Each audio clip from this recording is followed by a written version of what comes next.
అందరికీ నమస్కారం అండి. అందరూ బాగున్నారు కదా? ఈరోజు మన టాపిక్ వచ్చి మన మానవ జీవితంలో ఏది సాధించాలన్నా, ఏది మనము ఒక మైండ్ పూర్వకంగా లేదా మీద తేజస్ వల్ల గురువులు అంటే పెద్ద పెద్ద గురువులు చాలా నిజ సత్యాలు చెప్తూ ఉంటారు. బ్రహ్మగారి చరిత్ర అని ఒకటి, బ్రహ్మగారు కాలజ్ఞానం రాశారు కదా. ఆ కాలజ్ఞానము ఆయన ఏ గురువు అంటే అలా దివ్య దృష్టితో ఆలోచించి నిజ స్వరూపాలు గ్రహించి నిజాలు చెప్పినప్పుడే మనకు సత్యాలు అనేది జరుగుతూ ఉంటాయి. అలాంటిదే బ్రహ్మగారు కాలజ్ఞానం ప్రకారం, బ్రహ్మగారి కాలజ్ఞానము పుస్తకము ఒకటి మీరు దొరికితే చదవండి. అందులో అన్నీ ఉంటాయండి. ప్రతి ఒక్కటి లోకజ్ఞానం గురించి, ప్రకృతి గురించి, ముందు జరగబోయేవి, జరగాల్సినవి, జరిగినవి అన్నీ కాలజ్ఞానంలో ఆయన ప్రతి ఒక్కటి రాసుకుంటూ వచ్చాడు. కాలజ్ఞానం కూడా ఒక గుహలో ఆయన ఉండి తన దివ్య దృష్టితోటి మనకు రాసి రచించి ఇచ్చిన మనకు గ్రంథాలు ఇప్పుడు చదువుకుంటే కాలజ్ఞానం ప్రకారము జరుగుతుందేమో అని ఒకటైతే మనకు ఒక నమ్మకం అయితే ఉంటుంది. ఏదన్నా ఒకటి జరగలేని సంఘటన జరిగింది అంటే కాలజ్ఞానం బ్రహ్మగారు చెప్పారు కదా అని మనకు ఒక ఆలోచన వస్తుంది. కానీ ఇప్పుడు జరిగే ప్రకృతులు ప్రళయాలుగా చాలా ఊళ్ళు కొట్టుకుపోవడము, వరదలు వచ్చి, అలాగే భూకంపాలు వచ్చి భూమి కంపించడము, ఇలాంటివన్నీ జరుగుతూ ఉన్నాయి. ఒకప్పుడు కూడా జరిగేవి, కాకపోతే జనాలు ఎక్కువ అయ్యారండి. అప్పుడు జనాలు తక్కువ, ఇలాంటివి వచ్చినా కూడా తక్కువే వచ్చేవి. కానీ అంటే ఎప్పుడో జరిగినాయి. నాకు తెలివి వచ్చినప్పటి నుంచి నేను చెప్తున్నానండి. అంతకుముందు ఏమేమి జరిగినాయో కూడా మనకు కొన్ని గ్రంథాలలో, కొన్ని పుస్తకాలలో రాసి ఉంటాయి కదా. అలా చదువుకున్నప్పుడు మనకు ఒకటి అనేది గుర్తుకొస్తుంది. అలాంటివి ఇప్పుడు జరుగుతున్నాయి కదా. ఈ వారం అండి, సోమవారమేమోనండి, సోమవారం ఉదయము 7:20 మనకు 2 రాష్ట్రాల, తెలుగు రాష్ట్రాలకు భూ ప్రకంపనలు అయితే వచ్చాయి. అంటే కొద్దిగా భూమి కంపించినట్టుగా ఒక 2-3 సెకండ్లు అలా మన షేక్ అయినట్టుగా చూపిస్తున్నారు వీడియోలలో. అది సహజమే. అవి ఎప్పుడైనా వస్తూ ఉంటాయేమో, మనకు తెలియకుండా వచ్చినప్పుడు మనం ఆలోచించము, తెలిసి వచ్చినప్పుడే ఆలోచిస్తాము. కాబట్టి ఇలాంటివి ప్రకృతి విలయాలు వచ్చినప్పుడు జనాలకే, పశువులకు, పక్షులకు అన్నిటికీ నష్టమేనండి. ఏదైనా కూడా ప్రకృతి తాటుకు మన జనజీవనము తట్టుకోలేదండి. ఎందుకంటే ప్రకృతి అనేది ఆ భగవంతుడి సృష్టి. మానవుల్ని సృష్టించింది కూడా ఆయనే. కానీ మానవులు ఒకప్పుడు సముద్రాలు ఎక్కువ, నీటి నిల్వలు ఎక్కువ ఉండేవి. ఇప్పుడు పబ్లిక్ ఎక్కువైపోయారు, జనాలు ఎక్కువైపోయారు.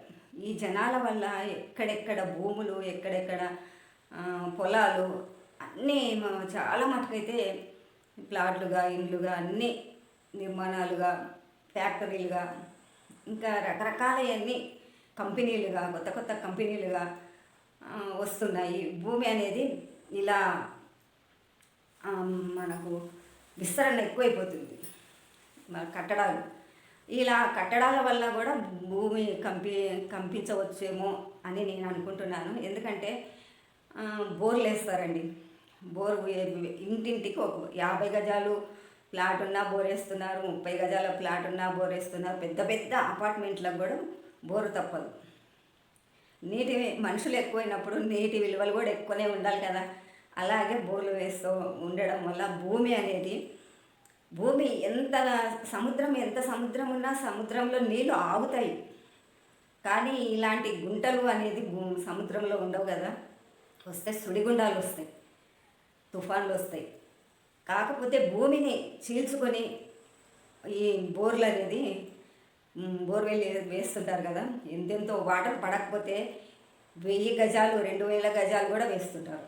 అలా అంత లోపలికి బండను చొచ్చుకొని పోయి ఈ భూమిని చీల్చుకుంటూ ప్రతి ఎంతనండి, ఒక 100 గజాలు దూరంలో ఒక బోరు, 50 గజాల దూరంలో ఒక బోరు, అలా ఇంటింటికి మరి వాటర్ సరిపోకపోతే 2-3 బోర్లు కూడా వేస్తున్నారు.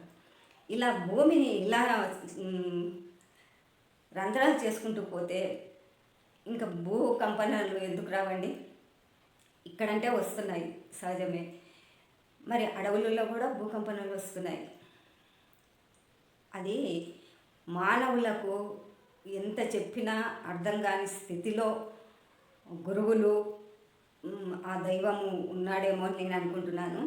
చెప్పినా వినని స్థితిలో ఉన్నారేమో అనుకుంటున్నాను. కానీ విపత్తులన్నీ జరుగుతున్నాయి. ఎక్కడెక్కడ అడవులు సరిపోవట్లేదు ఇల్లు కట్టుకోవడానికి, ఎక్కడెక్కడ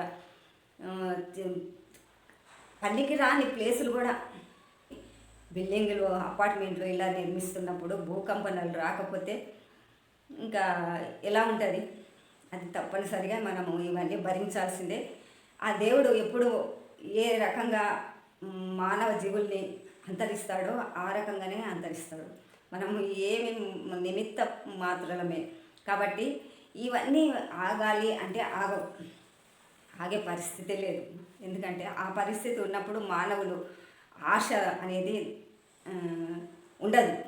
ఆశ ఉంది కాబట్టి మానవులు ఎంత ఎక్కడికి పడితే అక్కడ వెళ్తున్నారు, వస్తున్నారు, సాధిస్తున్నారు.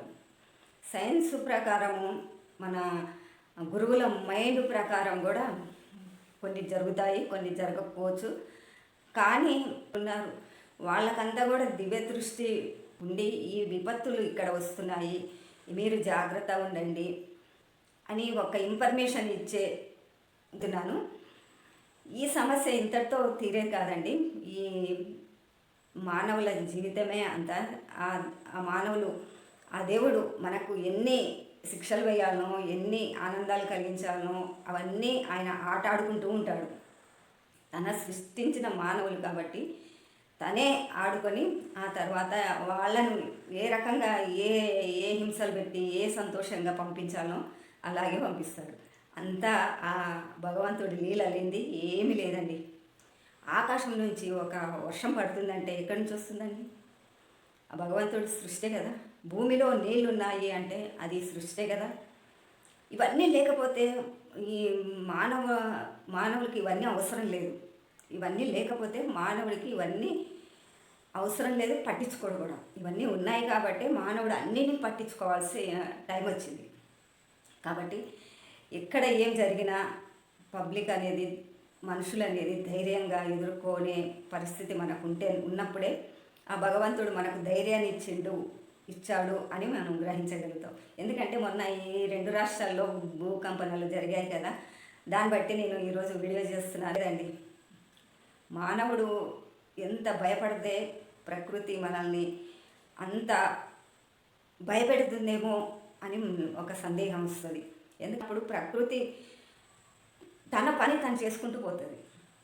కాబట్టి ఎవరైనా కూడా ఏ విపత్తు వచ్చినా భయపడకుండా ధైర్యంతో ముందుకు ఉండి మన జీవనం మనం సాగించుకొని ఆ దేవుడి నిర్ణయం ఎప్పుడు ఇచ్చాడో అప్పటి వరకు మనం తప్పనిసరిగా ఆనందంగా ఉండాల్సిందే.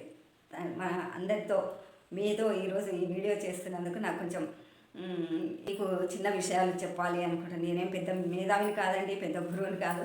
కాకపోతే మన విషయాలు మనం మాట్లాడుకునే టైం ఉంది కాబట్టి, మన విషయాలు మనం చెప్పుకునే చిన్న చిన్న ముచ్చట్లు కాబట్టి ఒకరికొకరు చెప్పుకుంటే తప్పేం లేదండి.